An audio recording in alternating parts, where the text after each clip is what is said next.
आज उद्धव कह के गए कि लाला मैं अभी ब्रज मंडल से लौट कर आयो, तू कुछ देर मेरा इंतजार कर, मैं अभी लौट के आयो।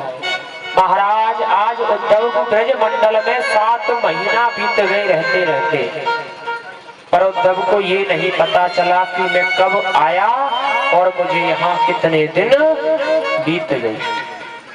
इधर महाराज उद्धव को जब 7 महीने बाद लौटकर कन्हैया के पास आए, तब कन्हैया कहने लगे कि उद्धव तुम तो यूं कह के गए कि कन्हैया मैं अभी लौट के आयो, तो मैंने जहाँ जाने कितने दिन वहां बिता दिए।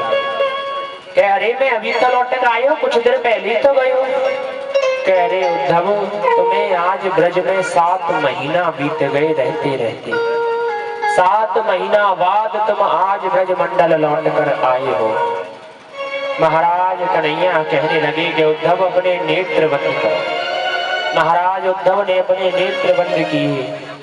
जब उद्धव ने अपने नेत्र खोले तो आज संपूर्ण ब्रजवासी वो गौएं, प्रत्येक जीव जो ब्रज में था वो कन्हैया के चारों ओर विराजमान थे। और आज उद्धव का जो ज्ञान का अभिमान था वो टूट गया।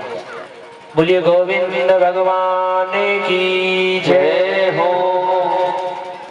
महाराज श्री सुखदेव जी कहने लगे कि राजन परीक्षित देखो, कुंदनपुर के राजा भीष्मक हैं, जिनके 5 पुत्र हैं, परंतु इनके यहाँ कोई पुत्री नहीं है। महाराज ये पुत्री के लिए नित्य प्रति भगवान से कामना करते कि भगवान मेरे घर एक पुत्री हो जाए, एक पुत्री हो जाए। तो एक बार इन्हें कमल के पुष्प पर एक सुंदर सी कन्या मिल गई, जिन्होंने महाराज इस कन्या का नाम रुक्मणी रख दिया। और ये संकल्प बचपन में किया कि जब ये बड़ी हो जाएगी तो मैं इसका विवाह अपने माधव से, अपने कन्हैया से कर दूंगा। आज महाराज धीरे धीरे कन्या बड़ी हुई। इसके महाराज राजा के 5 पुत्र धीरे धीरे बड़े हुए। सबसे बड़े पुत्र का नाम है रुक्मी। महाराज धीरे धीरे जब ये पुत्र बड़े हुए, अपने पिता के समान हो गया, तो अब ये अपने पिता की बात नहीं मानता, अपनी अपनी चलाता। राजा ने कहा कि बेटा मैं अपनी पुत्री का विवाह उस द्वारकाधीश के साथ कर दूंगा। तो इसने कहा नहीं पिताजी मैं इसका विवाह शिशुपाल के साथ करूंगा। महाराज रुक्मणी को ये पता चला कि मेरे भाई मेरा विवाह शिशुपाल के साथ कर रही है, तो रोती रोती अपनी भाभी के पास गई। महाराज जब रोती रोती अपनी भाभी के पास गई, तो आज भाभी के पास जाकर कहने लगी कि भाभी देखो मेरे भैया ने कहा है कि मैं तेरा विवाह शिशुपाल के साथ कराऊंगा, और आज मुझसे कहा कि मैंने कुछ दिनों बाद तेरा स्वयंवर रखा है, वो स्वयंवर तो एक दिखावा है, तो ये माला तो केवल शिशुपाल के गले में ही डालनी है।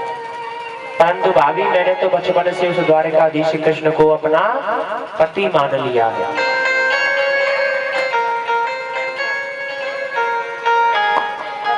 आज महाराज जब ऐसा कहा कि मैंने बचपन से उस कन्हैया को अपना पति मान लिया, तो आज उसकी भाभी ने कहा कि तू एक काम कर, एक पत्र कन्हैया के लिए लिख, और वो कन्हैया तेरा साथ अवश्य देगा। आज महाराज रुक्मणी रोते रोते भगवान श्री कृष्ण को पत्र लिखने लगी। महाराज इतना विचित्र पत्र लिखा है कि स्वयं भगवान से प्रश्न कर रही है और स्वयं भगवान के प्रत्येक प्रश्न का उत्तर दे रही है। आज महाराज जब रोते रोते अपनी भाभी के सम्मुख पत्र लिखने लगी, तो भाभी ने कहा कि देख अब इस पत्र को एक ब्राह्मण के द्वारा द्वारकाधीश के पास पहुंचा दे। आज महाराज रुक्मणी ने वो पत्र एक ब्राह्मण के द्वारा द्वारकाधीश के पास पहुंचा दिया। जब महाराज वो पत्र आज द्वारकाधीश के पास पहुंचा, वो ब्राह्मण पत्र लेकर, तो भगवान ने उसका बहुत सेवा सत्कार किया। अपने आसन पर उसको आसन दिया कि आप एक ब्राह्मण हो,